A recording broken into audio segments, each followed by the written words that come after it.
Audio Jungle.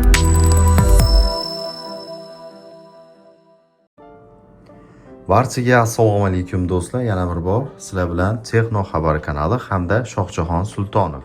Do'stlar, bugungi video roligimizda sizlar bilan birgalikda 600 dan bilasizlar, menga bunaqangi telefon yuborishgandi. Bugun oxirgi obzorimiz bu. Ya'ni Redmi 14 seriyani oxirgi avlodi. Ya'ni o'sha Redmi Note 14 Pro 5G smartfonini sizlar bilan birgalikda unpacking qilamiz do'stlar. Albatta tayyor bo'lsanglar, videoga bir dona like tugmasi mana bu yerda chiqadigan bir dona like tugmasi hamda kanalimizga obuna bo'lib, uni yonidagi qo'ng'iroqcha tugmachasini bosib qo'yishni unutmang. Tayyor bo'lsangiz, biz video rolikni boshladik. Xo'sh do'stlar, bugun mana sizlar bilan eng so'nggi Redmi'ning oxirgi modeli xarakteristikalar bilan sizlarga hozir batafsil tanishtirib o'taman. Redmi Note 14 Pro 5G Frost Blue ekan. Bu Frost Blue degani endi menimcha muzli kokmi, endi kok muz deganmi, shunaqa ma'noni bildiradi. 12 ga 512 ko'rishimiz mumkin. Type C qo'llab-quvvatlanishi, ya'ni kabeli. Bu sizlarga do'stlar mana shu 12 ga 512 talik variantda unpacking qilamiz. Oba ketdi. Bismillah.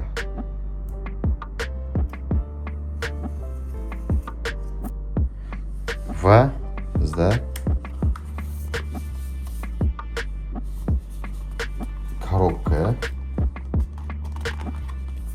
korobkaning ichida bunda boshqacharoq skripka chiqdi, ko'rishinglar mumkin. Haligi ikkalasida dumaloq chiqqandi, bunda sal boshqacharoq skripka. Va bunda ham anaqangi ajoyib ko'rishimiz mumkin do'stlar. Silikonoviy case chiqdi.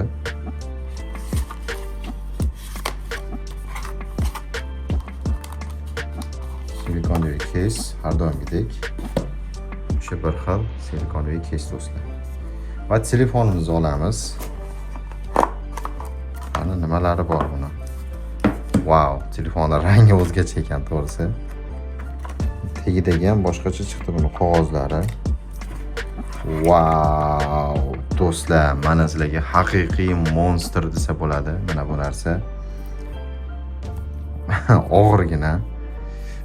Nima deydi, e'tiborga sazovor desa bo'ladi. Bu narsasi juda ham ko'rishinglar mumkin. 120 wattlik adapter bor bizda. By the second by Xiaomi. 120 wattlik blok pitaniya, ya'ni nima deydi, golovkasi va bizda Type C to Type C yoki USB to Type C ekan do'stlar bu ham. Yaxshi, mana bu tegi boshqacharoq chiqdi buni. Va do'stlar, endi biz telefonimizni ochib ko'ramiz. Bizga juda ham kerakli qismi deydi-ku. Tak. Mana aziz do'stlar, ko'rishinglar mumkin. Redmi Note 14 Pro 5G telefoni.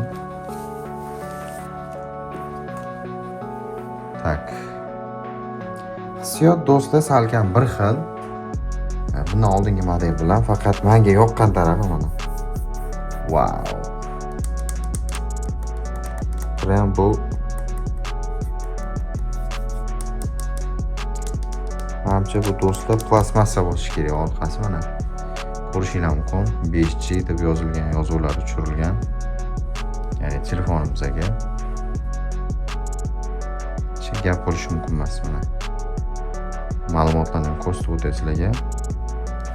Telefonimizning qisqacha ma'lumotlari. Kameralari ham do'stlar ko'rishinglar mumkin. Bunda ham menimcha 200 megapiksellik kamera mavjud. AI kamera. Hop, yoqib ko'ramiz. Wow, fonlari ham o'zgacha ekan buni mashi. Hop, telefonimizga keladigan bo'lsak, tashqi ko'rinishi juda ham chiroyli. Amaliy displey do'stlar. Ikki chetdan avalni chiqqan, ko'rishinglar mumkin. Kameralari ham juda chiroyli joylashgan o'rtada. Wow, mana eshitibsizlar, mana chetiga e'tibor berib qaranglar do'stlar. Anaqangi tishcha qo'ygan, qanaqadir g'alati. Boshqacha-da bu. Wow, xuddi mana fotoapparatlarni chetiga qo'yadi-yu, obyektivni chetida turadi. Shunaqa narsa qo'yib qo'yibdi. Va gap yo'q. Biz buni sinab ko'ramiz do'stlar. Birinchi navbatda har doim telefonimiz juda plavniy ishlayapti. U ikkita modelga nisbatan bunda baribir premium klasslikni his qilasizlar. Ya'ni telefonning qimmatliligini his qilsanglar bo'ladi. Hozir bu menimcha necha garsa turibdi? Standart частота. Высокий. Настроить qilamiz. 120. Wow do'stlar. Просто wow. Ishlash tezligiga gap bo'lish mumkin emas. Telefon haqida ma'lumotlarga keladigan bo'lsak, xo'p, bu telefonni ko'rishingiz mumkin do'stlar. Redmi Note 14 Pro plus 5G 512 GB pamyati bor. Mana yengillikni ko'rasizlar, o'sha 30 GB joyi egallangan. Telefonimizning versiya Android 14 bo'lar ekan bunda. 2024-yil mana 10.01 do'stlar ko'rishingiz mumkin. Ya'ni bu oktyabr oyini, ya'ni birinchi sanasida chiqqan telefonimiz. Tak, hozir endi sizlar bilan birgalikda do'stlar shu telefonimizning kamerasini test qilamiz. Kamera test deydimi? Lekin arzirli funksiyalari bor ekan menimcha buni. AI kamera, wow. AI kamerasini yoqdik. Belik mana shu yerda mana shu instrumentlar bor. Tushiramiz. Chiq olindi. Xo'p, rasmga kiramiz. E'tiborli darajasi. Okey. Qalamchaga bosamiz. Tak. Bu yerda nimalari bor ekan do'stlar? Mana shu AI funksiyasi bor edi, adashmasam. Улучшение животные лица. Va hokazo do'stlar. Saqlanib olamiz buni.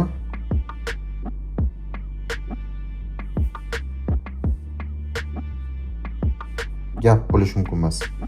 Oldi kamera do'stlar. Ko'rishingiz mumkin. Juda ham ajoyib menimcha. Kamerasi HDR qo'shildi mana. Video 30 ta kadr oldi, 60 bilan. 1080 ga 30 ta kadr yoki 60 ta kadr olaverar ekan bu. Undan ortiq ololmas ekan. Kamerasi lekin rostdan ham действительно kuchli ekan do'stlar. Oddiy narki modeliga nisbatan kuchliligini his qildim. Ya'ni telefonda premium klassligini shu yerdan ham bilib olsanglar bo'ladi mana. Ko'rishingiz mumkin. Portret. Nashnoy mana 06x ham bo'lar ekan bu. Panorama. Gap bo'lishi mumkin emas do'stlar. Juda ham zo'r. Kamerasiga keladigan bo'lsa, yaxshi telefonda tashqi tomonlama ham ko'rinishi zo'r. Menimcha bu ham PUBG Mobile'da yaxshi FPS bersa kerak. Xo'sh, endi do'stlar telefonni musiqasini, ya'ni musiqa tinglab ko'ramiz, dinamiklarini tekshirib ko'ramiz. Bizda ham ko'rishingiz mumkin. Bu yerda sim karta uchun slot, bu yerda mikrofon, bu yerda esa dinamiklari bor. Ikkita tepada, ya'ni audio sistemalari mavjud. Razрешит. Hop, biz hozir Wi-Fi qo'shib olamiz. Do'stlar, hozir endi sizlar bilan birgalikda telefonimizni dinamiklarini tekshirib ko'ramiz. Tak, yozamiz yerga. Без авторских прав muzika. Mana bularni cho'tga chiqardi do'stlar, to'g'risi. Men 5 ketdim, balo to'g'risi, просто tak mana. Qanaqadir boshqacha rangda mana e'tibor berib qarasanglar mana yon qismiga.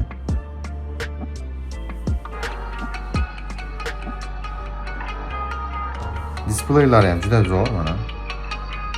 Film, kino ko'rishlarga bemalol bo'ladi.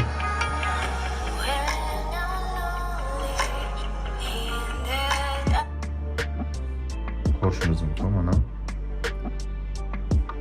Displeylari o'ta chiroyli do'stlar, zo'r. Narxiga arziydigan yaxshi smartfon ekan.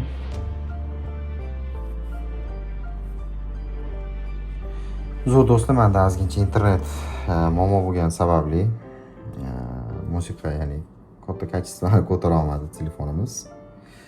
Xo'p, telefonga keladigan bo'lsak, qisqa qilib aytganda, bu bo'yicha taassurotim yaxshi.